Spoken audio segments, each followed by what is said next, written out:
Hi, Frank Pate here, Team Infinity Replicast, Adopt-A-Kid Racer.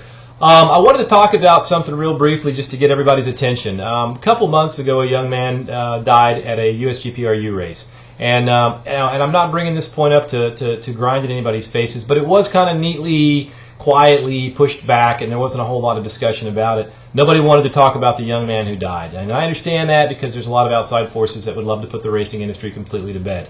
And matter of fact, as soon as I saw the report, I Googled it and found two negative PR campaigns that were already starting from outside of the racing industry.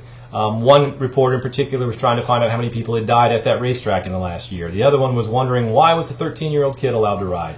And both of these things made me ask the question of, it's not the kid that was riding that was the problem. In actual fact, the young 13-year-old kid, his reflexes are faster than ours, older guys, when I say ours.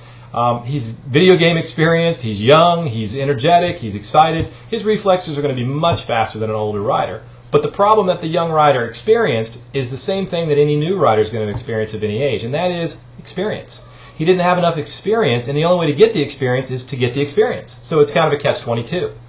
Except if riding schools actually begin entering a defensive or evasionary tactics drill within their racing and their riding schools. Instead of just teaching the basics and then saying, hey, if you see somebody crash, look for the outside line around the person and head that way, but actually having them drill it, set up a cone or something, some safe object that notates that there's a bike that's gone down in the corner for the rider to come around and have to miss. And then, corner workers can move those in different spots in the corners as the rider comes through at various times so the rider can practice evasionary tactics.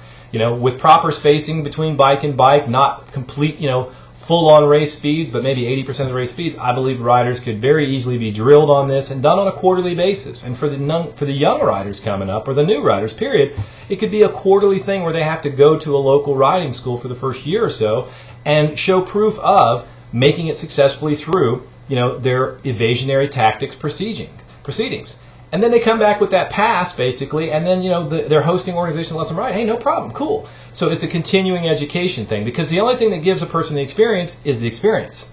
And we don't, none of us want to go out and have to experience it on the track, but if we can drill it so that the day that it does happen, no problem, let's do it. So my challenge to anybody watching the video here, especially if you're in the rider improvement arena and you're teaching people, is somebody come up with an idea. Come up with a program that'll outline some sort of safety procedures for young and older riders that are new riders. And we're willing, Adopt-A-Kid Racer is willing to actually put up some sort of a prize for a youthful rider. We can't do it for the older guys, sorry, but we're willing to put up some sort of a prize or something for the most improved rider or the most easy to work with rider, some sort of thing. You figure it out, you approach me about it, you talk to us about it, and we'll come up with something. We'll work out some sort of a prize or reward, whether it's to the school that trains the most riders on this, or whether it's to the rider that does the most improvement. I don't know. I'm just putting an idea out there. I'm hoping that the environment's going to take it and come up with some brighter ideas and spawn it into something bigger. But Adopt-A-Kid Racers want to put some money on the table to help push this idea, because it makes a safer environment out there for the community. It gives us a better positive image with the community, and we don't have to hide little problems like that and not really talk about them. And I'm sorry for the young man that died.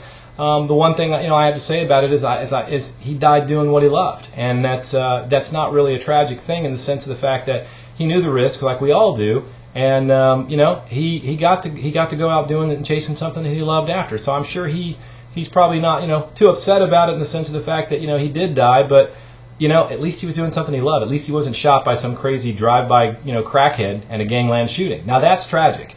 So anyways, that's the thoughts and comments on it.